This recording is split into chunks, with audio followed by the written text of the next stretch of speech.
My daughter's imaginary friend told me how I'm going to die. The first time I heard the name, it was a whisper carried on the stale air of a summer afternoon. Lisa, my 6-year-old, was in her room, the door slightly ajar. I was in the hallway, sorting laundry, and I paused, a smile touching my lips. She was chattering away, a one-sided conversation full of the breathless, earnest nonsense of childhood. "And then, Mrs. White," she said, her voice high and clear, "we can have a tea party, but you have to use the pink cup because it's the prettiest." A beat of silence, then a soft giggle. "Okay, fine, you can have the blue one." I peeked in. Lisa sat on the floor, surrounded by a legion of stuffed animals, a miniature plastic tea set laid out on a blanket. There was no one else there. Mrs. White, I concluded, was the newest addition to her roster of imaginary friends. It was sweet. It was normal. It was a phase. The normalcy began to fray about a week later, starting with the drawings. Lisa has always been an artist. Her creations taped proudly to our refrigerator door lopsided suns, stick figure families, a thing that was either our dog or a loaf of bread with legs. But the new pictures were different. I found the first one tucked under her pillow. It was me, a recognizable stick figure Jimmy with my brown, scribbled hair. But I was lying down, and there was a profusion of angry red crayon all around my head and chest. Above me floated a pale, featureless woman in a long, white dress. "Who's this, sweetie?" I asked, trying to keep my voice light. "That's you and Mrs. White," Lisa said simply, not looking up from her coloring book. "And what's all this red stuff?" "That's the noisy paint," she replied, as if it were the most obvious thing in the world. "Mrs. White says it gets everywhere." A knot of ice formed in my stomach, but I forced a laugh. "Kids' imaginations, right?" I said to myself later that night, tossing and turning. But the image of that featureless white figure, faceless, yet somehow watching, was burned onto the back of my eyelids. The drawings grew more specific, more macabre. Me, standing next to my cherry-red sedan, only the windshield was a spider web of black lines, and more of that noisy paint was splattered across the hood. Then one of me at the bottom of the basement stairs, my limbs bent at impossible angles. Always, somewhere in the frame, was the pale, smiling silhouette of Mrs. White. Her smile was just a simple crayon curve, but it felt mocking, predatory. Then came the whispers.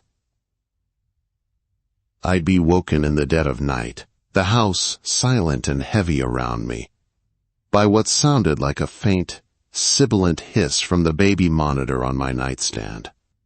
It was never words, just a dry, rustling sound, like dead leaves skittering across pavement. Whenever I'd check on Lisa, she'd be sound asleep, her breathing even and deep. But the air in her room was always colder, heavy with a cloying, floral scent, like lilies left too long in a vase.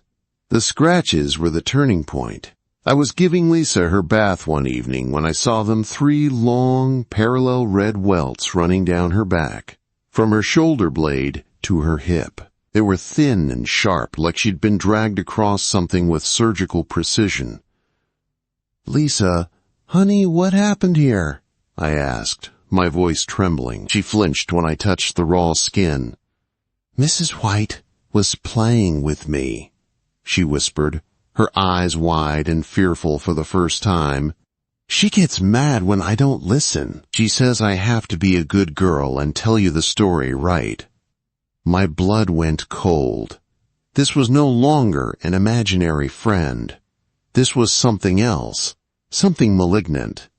That night, after I put a shaken Lisa to bed, I descended into the damp chill of our basement, a place I usually avoided. The house was old, built in the 50s, and we'd gotten it for a steal. A motivated seller, the realtor had chirped. I had never bothered to ask why. Now I needed to know. I found a dusty box of Old Town records and newspapers left by the previous owners.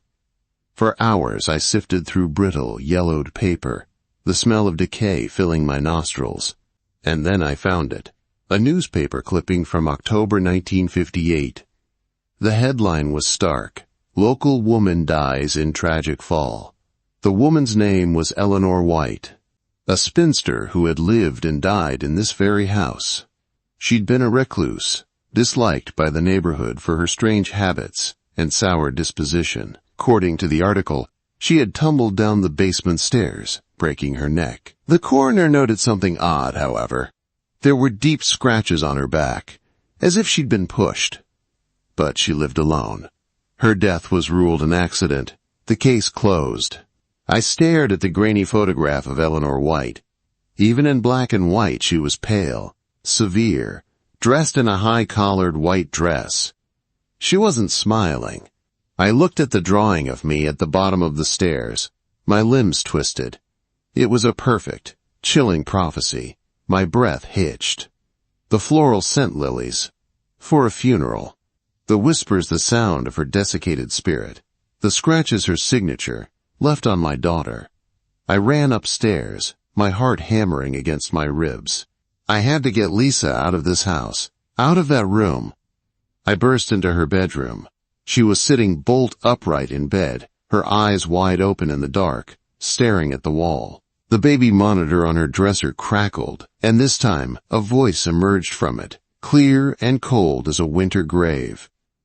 "He knows," the voice hissed. It was raspy, ancient. Lisa turned her head towards me, but her expression was not her own. It was flat, empty, her little face a mask for something ancient and hateful. "I tried to tell you, Daddy," she said, her voice a strange, hollow echo of itself. "Mrs. White is angry. She says you're not listening." "Sweetie, we're leaving, right now," I said, my voice cracking. I moved towards her, but she held up a hand, a gesture far too adult for her small frame. "No," she said, her voice dropping into that same terrifyingly calm register she used for her tea parties. "She wants me to tell you, so you'll know. It's not the stairs. That was just a practice drawing." She pointed a small, trembling finger at the newest piece of art, taped to her wall. I hadn't seen it before. It was the most detailed one yet. It was my car, the cherry red sedan. It was wrapped around the ancient, gnarled oak tree that looms over Miller's Bend, the sharpest curve on my commute to work. My stick figure was inside, the head slumped, surrounded by an explosion of that terrible, noisy paint. But this time, there was a new detail. In the corner, Lisa had drawn a clock. The hands pointed to 7:15. My stomach dropped into a void. I checked my watch. 1:30 a.m. "She says the morning sun will be in your eyes," Lisa said, her voice now just a whisper, her own again, tears welling up. "You won't see the patch of black ice in the shade of the tree, not until it's too late. She says it's the same way the man who pushed her died 1 year later. She likes when things are fair." She held out the drawing to me. Her hand trembled violently. "My daughter's imaginary friend told me how I'm going to die." The thought screamed through my head, a hysterical looping mantra of pure terror. And now I sit here in the kitchen, the drawing on the table in front of me. The sun will be up in a few hours. I've looked at every weather report. There's no forecast for ice. But it doesn't matter. I can hear the whispers from upstairs, the rustle of Mrs. White, patient and waiting. My car keys are on the counter, glinting under the pale moonlight. I could stay home. I could call in sick. But then I look at the drawing again, at the pale, faceless woman floating above the wreck with her simple, curved smile. I know it's not the road or the ice or the tree that will kill me. It's her. She has written the story, and she will not be denied her ending. The terror isn't in the choice I have to make. It's in the bone-deep certainty that it doesn't matter what I choose. The clock is ticking. At 7:15, the story ends.